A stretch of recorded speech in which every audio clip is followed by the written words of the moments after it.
Il y a 3 barrages sur la rivière de la Paix et ils disent que ça ne va pas affecter le niveau de l'eau. Ils nous prennent vraiment pour des imbéciles. T'as juste à aller à Environnement Canada vérifier quel était le niveau de l'eau avant. Quand le barrage a été mis en place, l'eau a baissé. Notre peuple le sait parce qu'il a vécu dans la nature. Il a voyagé sur l'eau. Il allait chasser dans ses ruisseaux. Le pacte de l'eau, première partie. Ce balado de Radio Taïga examine l'entente sur les eaux transfrontalières du bassin du fleuve Mackenzie. Rares sont les cours d'eau en vase clos. Par-delà les frontières, les ruisseaux, les lacs et les rivières s'abreuvent l'un de l'autre et sont intimement connectés dans ce qu'on appelle un bassin versant. C'est le cas du fleuve Mackenzie que les Dénés appellent le Detchon. C'est le plus long fleuve du Canada avec 1700 km et c'est aussi celui qui a le plus grand bassin. Le Mackenzie prend sa source dans le Grand Lac des Esclaves pour se jeter dans la mer de Beaufort. Il s'abreuve de tributaires qui viennent de l'Alberta, de la Colombie-Britannique, de la Saskatchewan, du Yukon et des territoires du Nord-Ouest. La rivière de la Paix, par exemple, commence en Colombie-Britannique, poursuit son cours en Alberta et devient la rivière des Esclaves. La rivière Liard naît dans les monts Pelée, au Yukon. Elle descend au sud-est en Colombie-Britannique et ensuite elle remonte au territoire du Nord-Ouest où elle se jette dans le Mackenzie près de Fort Simpson. Ce qui se passe en amont, comme les déversements d'Imperial Oil en 2022 et 2023, a évidemment un impact sur la qualité de l'eau du Mackenzie. C'est pour préserver son écosystème que ces provinces et ces territoires ont signé en 1997 l'entente cadre sur les eaux transfrontalières du bassin du Mackenzie. Le balado, le pacte de l'eau, examine les tenants et les aboutissants de cette entente dans un contexte de réchauffement climatique, d'extraction minière et de production hydroélectrique. Les entrevues ont été réalisées entre août et novembre 2024 et des mises à jour ont été faites en mai 2025.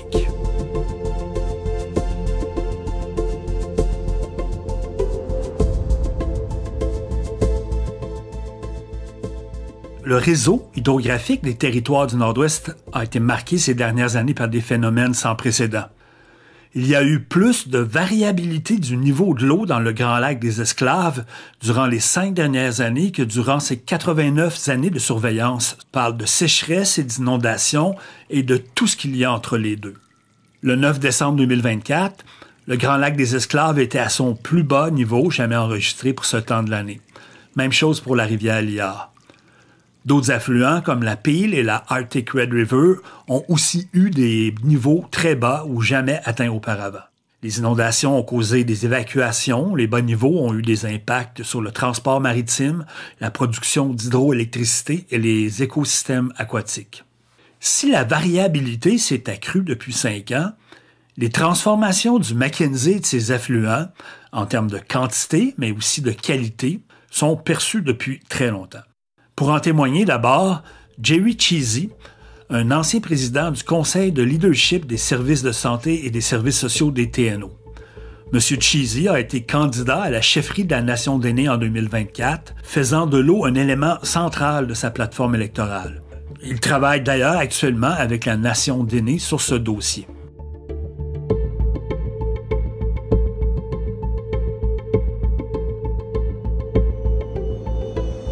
I grew up in northern Alberta, and my people lived on and traveled both on the Peace and the Athabasca rivers. And my parents lived on the Peace River at this place called Jackfish Creek. J'ai grandi dans le nord de l'Alberta. Mon peuple vivait et voyageait sur la rivière de la Paix et sur la rivière Athabasca. Mes parents vivaient sur la rivière de la Paix à cette place qu'on appelle Jackfish Creek. On était toujours sur cette rivière. On ne vivait pas dans une communauté. On vivait dans un petit campement avec 4 ou 5 autres familles. Dans les années 60, sans consultation avec mon peuple, la Colombie-Britannique a construit un barrage qu'on appelait Bennett. Cette année-là, le niveau de l'eau a baissé sur la rivière de la Paix. Il y a 2 cours d'eau majeurs qui coulent dans la rivière de l'Esclave, la rivière de la Paix et la rivière Athabasca. Elle coule dans la rivière de l'Esclave qui coule dans le grand lac des Esclaves qui, lui, coule dans l'océan Arctique. Alors, quand ils ont construit le barrage Bennett, il a commencé à fonctionner en 1968, je pense. Depuis cette date, dans tous les ruisseaux et toutes les rivières, le niveau d'eau a baissé et ça a un impact sur notre capacité de trapper, de chasser et de voyager. On n'a jamais été compensé pour quoi que ce soit, pour les épreuves que la construction de ce barrage a causées à mon peuple et à notre mode de vie. Ça a créé toutes sortes de difficultés jusqu'à aujourd'hui. On voyage sur la rivière de la Paix, il y a des bancs de sable partout parce que l'eau est tellement basse. Ça fait que c'est dangereux. Tu peux pas naviguer à haute vitesse parce que tu sais pas où sont les bancs de sable. Si t'en frappes un à haute vitesse, ça peut aller mal. Ça, c'est juste un aspect. L'autre, c'est parce que le niveau de l'eau baisse, la rivière est de plus en plus petite et de moins en moins profonde.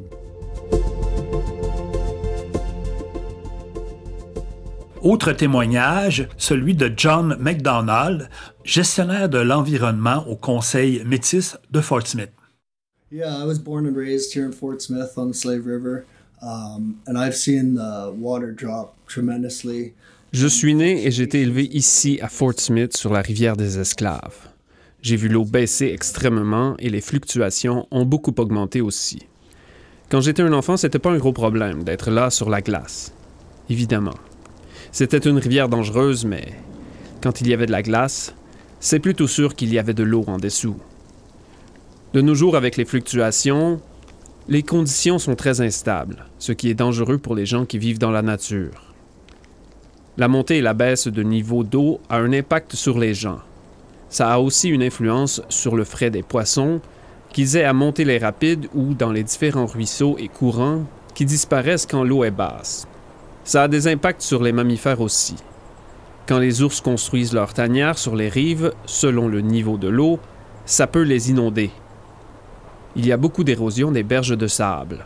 Tous les autres mammifères, les castors, les rats musqués, ils vivent tous les impacts des changements de niveau d'eau. Tu attribues ça à la sécheresse, mais il y a beaucoup de facteurs qui jouent. Tu sais, s'il y a beaucoup de pluie ou de neige dans les montagnes, ou si en amont, ils ont besoin de plus d'énergie au barrage hydroélectrique, ils retiennent plus d'eau. Les sables bitumineux ont aussi un impact.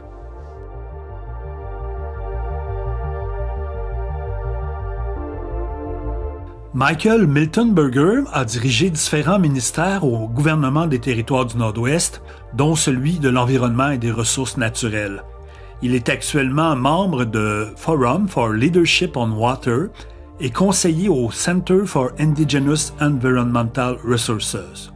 Pictures in Yellowknife of Back Bay or whatever, where they tell they're saying over in Lutzoke, the water you could see. On voit des photos dans la baie de Yellowknife où les bateaux touchent le fond. À Lutzoke, ils disent qu'on peut voir que l'eau a baissé de 4 pieds. C'est des milliards et des milliards de mètres cubes d'eau. Le lac a baissé, la rivière a baissé, le Mackenzie et le Grand Lac de l'Ours ont baissé. Tout ça est connecté. Alors, qu'est-ce qu'on fait? Le bas niveau de l'eau a un gros impact économique. Les barges ne peuvent pas ravitailler les communautés, elles ne peuvent même pas apporter de la nourriture, de l'énergie et de l'essence. Ça va augmenter les coûts parce que la saison des routes d'hiver est courte et imprévisible. On ne peut plus ravitailler par barge. Ça signifie qu'on doit utiliser l'aviation. C'est très dispendieux. Les budgets vont être exorbitants. Le coût de la vie va devenir épouvantable. À la centrale Sneer, il n'y a même pas assez d'eau pour la turbine, alors ils utilisent le diesel. Le coût de l'énergie augmente et les émissions de carbone aussi. L'entente cadre et les ententes bilatérales. Les ententes de partage des eaux sont monnaie courante dans le monde. La Commission mixte internationale est l'interface du Canada et des États-Unis pour de nombreux cours d'eau comme les Grands Lacs, la rivière Poplar et le fleuve Columbia. En Afrique, 10 États, entre autres la République démocratique du Congo, l'Égypte et l'Éthiopie, ont signé l'initiative du bassin du Nil. La différence avec l'entente du Mackenzie, c'est que c'est un contrat entre provinces et territoires à laquelle le fédéral participe. L'objectif fondamental inscrit dans l'entente, c'est, et je cite, que les eaux du bassin du Mackenzie doivent être gérées de manière à préserver l'intégrité écologique de l'écosystème aquatique et à faciliter l'utilisation raisonnable, équitable et durable de cette ressource par les générations actuelles et futures. Sur papier, c'est un engagement sérieux. Les signataires reconnaissent le droit de chacune des instances d'utiliser l'eau sur son territoire, pourvu que cette utilisation n'altère pas l'écosystème aquatique d'un autre territoire. L'entente cadre stipule 2 choses importantes. La création du Conseil du bassin du Mackenzie, où sont représentés les signataires et les Autochtones, et des ententes bilatérales entre les 5 juridictions partageant les cours d'eau. Les ententes bilatérales sont le mécanisme fondamental de toute la démarche. Ce sont des contrats qui définissent la collaboration entre les parties, dans quel état un cours d'eau doit franchir une frontière. Entre le Yukon et les TNO, par exemple, il y a 2 ententes bilatérales. Une concerne le sous-bassin de la rivière Liard, la seconde, les sous-bassins de la rivière Peel et du delta du Mackenzie qui regroupent 28 cours d'eau. Les cours d'eau et leur état sont décrits. Les seuils d'alerte sont déterminés tant du point de vue de la qualité que de la quantité de l'eau. Par exemple, si un tel pourcentage de baisse d'eau est détecté dans un cours d'eau donné, ça doit être référé au comité de gestion bilatérale qui décide de l'action à poser. C'est ce qui s'est passé lors de la sécheresse de l'été 2024. Le gouvernement de l'Alberta a informé les TNO d'un avis de manque d'eau dans le sous-bassin de la rivière Aux Foins et des mesures ont été prises pour atténuer la situation, comme la suspension des permis temporaires de dérivation. Les 2 gouvernements travaillent depuis à évaluer les impacts des feux de forêt et de la sécheresse sur l'écosystème de la rivière Aux Foins.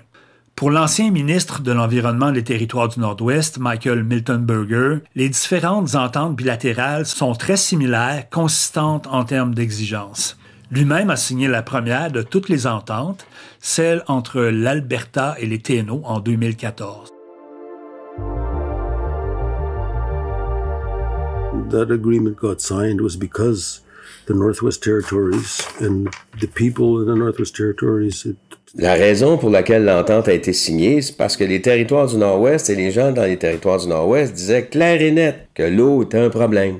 Le plus gros élément de ces ententes transfrontalières sont les flux environnementaux. Aucune autre entente n'a jamais été construite avec ça comme priorité numéro 1. Il faut qu'il y ait assez d'eau dans le système pour que cet environnement survive et soit durable. Je pense que c'est quelque chose comme 95% de l'eau qui doit rester dans les rivières. La priorité, c'est de laisser assez d'eau pour que les écosystèmes survivent. Les écosystèmes aquatiques, les animaux, etc.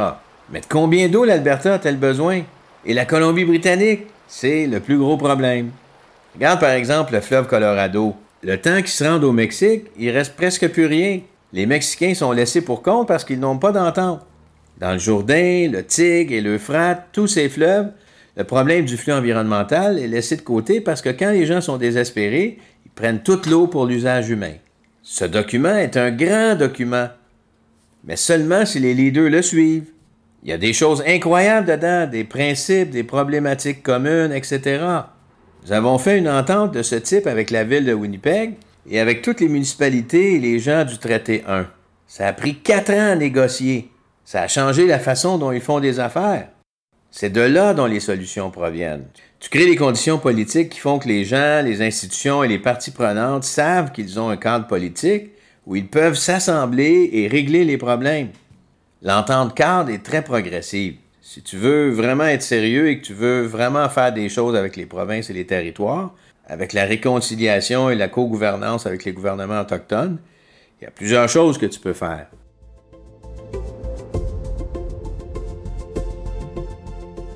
L'Observatoire international des droits de la nature œuvre, entre autres, au Canada et en Colombie.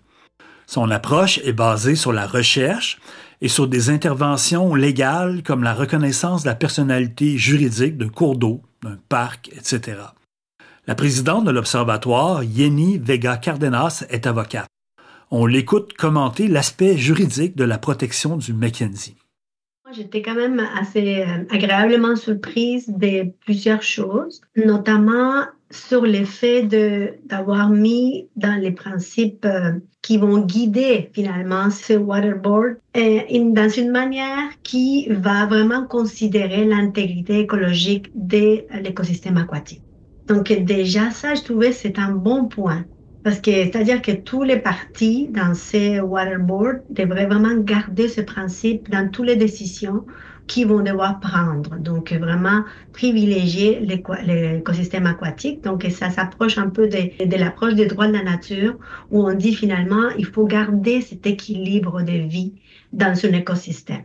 Et autre chose que j'ai été aussi contente de voir, c'est l'effet qu'il va avoir des implications presque paritaires des peuples autochtones. Donc j'ai vu qu'ils sont quand même inclus dans une bonne quantité dans ces décisions du board. Et donc ça, c'est aussi un autre point très, très positif. Et puis, quelque chose que j'ai allé voir avec grand intérêt, c'est la consultation qu'on fait récemment par rapport aux anciens, aux elders, la partie de l'Aya River. Donc, comment est-ce qu'on fait un cercle des aînés et puis on les entend voir la vision autochtone sur le Decho, c'est ça, sur le Mackenzie. Et puis, c'est à l'intérieur de là que j'ai vraiment trouvé des témoignages qui demandent finalement la reconnaissance de la personnalité juridique du fleuve Mackenzie.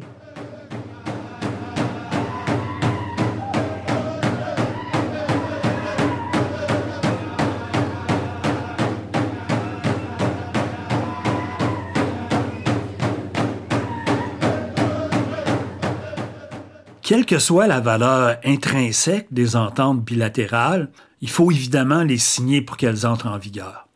Or, 28 ans après la mise en place de l'entente cadre, 3 ententes restent toujours à signer. La première, c'est celle entre l'Alberta et la Colombie-Britannique, qui sont les juridictions les plus importantes en termes d'industrie et de population. L'entente avec la Colombie-Britannique serait en développement, nous a fait savoir l'Alberta, qui doit aussi signer une entente avec la Saskatchewan. Une ébauche de celle-ci a fait l'objet d'une consultation publique l'an dernier, et les 2 gouvernements révisent actuellement les rétroactions. La Saskatchewan doit aussi signer avec les territoires du Nord-Ouest. Le GTNO espère que ce sera fait dans les 2 prochaines années. Pour M. Miltenberger, le manque de volonté politique des autres partis est responsable des délais de signature. But it hadn't been followed up on because there's no political will. When I became minister, il n'y avait pas de volonté politique. Alors, quand je suis devenu ministre, j'en ai fait une priorité. Nous avons mis de la pression à tous les niveaux, à chaque rencontre, à chaque fois qu'on allait à Ottawa, à chaque fois que les provinces et les territoires se rassemblaient. On a mis de la pression sur l'Alberta, on a mis de la pression sur la Colombie-Britannique. Ils étaient juste contents de laisser les choses telles quelles. On a constamment forcé les partis à prendre position. Nous avons signé la première entente avec l'Alberta en 2014 et quelques mois plus tard, celle avec la Colombie-Britannique. Saskatchewan était prête à s'engager et soudainement, ils ont décidé qu'ils n'allaient pas signer. 10 ans plus tard, ils l'ont toujours pas fait. Ils n'ont pas conclu d'entente non plus avec l'Alberta. L'Alberta, le Saskatchewan et le gouvernement fédéral ne sont pas les meilleurs amis. Leur agenda politique est en compétition. Ils s'attaquent constamment dans la presse. Essayez de les asseoir ensemble au Conseil du bassin du Mackenzie pour parler d'eau, quand ils ne peuvent politiquement même pas être dans la même pièce sans s'insulter, se menacer de poursuite et d'utiliser la clause non-obstant. Comment est-ce possible d'avoir une conversation politique raisonnable et constructive? La connaissance de l'état des cours d'eau passe par les témoignages des utilisateurs du terrain et par les technologies de surveillance. J'ai parlé de technologie avec Hossein Bonakdari, un chercheur sur le climat qui est aussi un professeur adjoint au département des sols et de génie agroalimentaire de l'Université Laval. En 2024, M. Bonakdari a co-signé une étude très médiatisée qui utilisait l'intelligence artificielle pour anticiper les futures périodes de sécheresse au Canada. Pour le chercheur, le système de surveillance et les stations hydrométriques du Mackenzie fournissent une base de gestion, mais sont insuffisantes en termes de couverture et de technologie.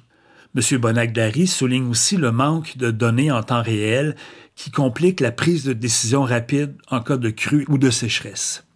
Lui-même était à finaliser une proposition de recherche intitulée Hydro AI Network, un projet qui vise à intégrer des outils d'intelligence artificielle pour améliorer la surveillance en temps réel des niveaux et des débits d'eau. Le projet cible notamment les régions nordiques, rurales et sous-desservies, en particulier dans les bassins versants de la Mackenzie et du Nelson, où les défis liés à l'accès aux données hydrométriques sont importants. D'autres choses qui manquent encore, qui est importante, prise en compte limitée des impacts climatiques. Vous voyez, quand on parle des impacts climatiques, si on compare les années qui est passé, par exemple, dans 2019, 2020 ou 2023, par exemple, dans le bassin versant de la Colombie-Britannique, c'était une situation unique par rapport à la sécheresse. C'est-à-dire, le régime hydrologique dans le bassin versant a changé. Et donc, ce que je voulais vous dire, moi, maintenant, le monitoring actuel ne suit pas systématiquement les indicateurs de changement climatique. D'après moi, après les recherches que moi j'ai faites, moi, je trouve une absence de mécanisme de contrôle, surtout face au changement climatique qui limite sa portée de conditions actuelles. Et c'est ça veut dire, c'est le moment pour faire une mise à jour. Nous avons besoin d'une adaptation, on peut dire, assez dynamique avec le changement climatique, avec les conditions. Par exemple, si une vague de la sécheresse est installée sur le bassin versant dans le côté Alberta, peut-être on peut augmenter le niveau d'eau qui entre. Peut-être on peut diminuer, par exemple, pour protéger les forêts dans les territoires nordiques. On ne peut pas terminer tout avec une valeur ou avec deux valeurs. Il faut avoir un plan d'adaptation et surtout une mise à jour dynamique pour contrôler parfois les impacts à court terme, parfois pour considérer les impacts à long terme. Et maintenant, important, qui manque encore, c'est l'intégration partielle des nouvelles technologies. Qu'est-ce que ça veut dire? Usage des capteurs aux sensors comme IoT, Internet of Things, des outils télédétection comme les satellites, des modèles prédictifs qui sont basés sur, on peut dire, l'intelligence artificielle. Ces technologies pour améliorer la détection précoce et des anomalies sur la gestion adaptive.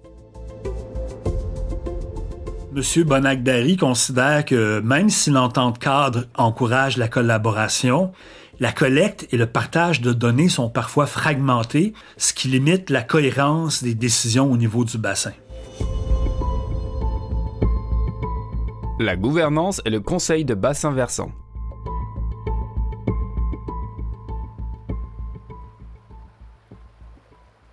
Avec les ententes bilatérales, le Conseil de bassin versant est l'autre élément central de l'entente cadre. Le fédéral, les provinces et les territoires sont représentés à part égale sur le Conseil. Les Autochtones de chaque juridiction ont aussi des représentants. La mission du Conseil, c'est, je résume, la coordination, l'échange de renseignements, la mise en œuvre d'études, d'enquêtes et d'activités. Le Conseil doit tenir compte des préoccupations des Autochtones et faire des recommandations sur la qualité et la quantité des ressources hydriques. La présidente du Conseil de bassin du fleuve Mackenzie, depuis 2018, c'est Nadine Stiller. Elle est aussi une des directrices exécutives de l'Agence canadienne de l'eau du Canada. C'est la seule personne du Conseil à qui j'ai réussi à parler. Une responsabilité clé pour le Conseil, c'est de préparer un rapport sur l'état de l'écosystème aquatique tous les 5 ans au ministère fédéral, provinciaux et territoriaux. Et nous avons complété ce rapport et on a sauvegardé des fonds afin de préparer le grand projet comme ça. Et il y a 4 indicateurs dans ce rapport. Les 4 indicateurs sont les qualités et quantités de l'eau et les habitats et espaces et les santé et bien-être des citoyens. Et nous avons préparé ce rapport avec les 2 systèmes de connaissances, la science et les connaissances autochtones. Une des rares études sur le pacte du Mackenzie date de 2016. Elle était signée par Michelle Morris et Rob C. Delow, 2 chercheurs du groupe de gouvernance et de politique de l'eau de l'Université de Waterloo. Selon les chercheurs, le conseil de bassin a joué un rôle historique relativement marginal et plutôt passif dans la gouvernance biorégionale du bassin versant. Ils ont constaté des problèmes d'inclusion du savoir traditionnel dans la surveillance du territoire et dans la prise de décision. Pour Morris et Delot, les termes très génériques de l'entente cadre laissent une grande marge de manœuvre aux ententes bilatérales et ils facilitent l'expansion des industries en amont du bassin. Le résultat, c'est aussi que les organisations sont en quelque sorte à la merci des instances politiques. De son côté, le chercheur Hossein Bonagdari affirme que la construction du conseil de bassin devrait être revue. Le modèle qu'il suggère, c'est une structure hybride. Elle comprendrait un comité consultatif composé de représentants gouvernementaux, autochtones et locaux, une instance de contrôle autonome avec pouvoir exécutif et une plateforme publique permettant aux citoyens et aux organisations non gouvernementales de suivre les décisions et d'intervenir dans les débats. Je crois que le meilleur modèle, c'est un modèle qui connaît le sujet, vous voyez, qui ne serait pas gouvernemental, qui ne serait pas les partis qui occupent de bénéfices de bassin versant. Par exemple, on peut dire, considérer peut-être un comité qui vient de chercheurs ou des ingénieurs, etc., qui peut considérer au temps réel la situation de bassin versant. Par exemple, comme je vous ai dit, une plateforme qui est indépendante des partis qui concernent, on peut dire, de bénéfices de bassin versant. Parti indépendant considère la réalité de bassin versant, pas les bénéfices des partis. Comment on peut faire comme ça? En considérant les données réelles, en considérant les conditions météorologiques, les conditions de bassin versant à temps réel, on peut gérer plus efficacement le bassin versant.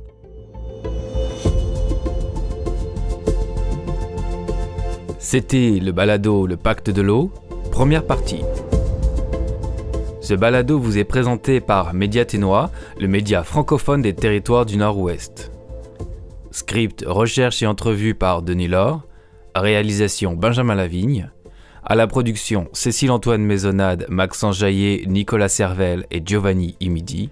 Avec les voix de Christian Roy, Louis Macomber et Alexandre Baudin.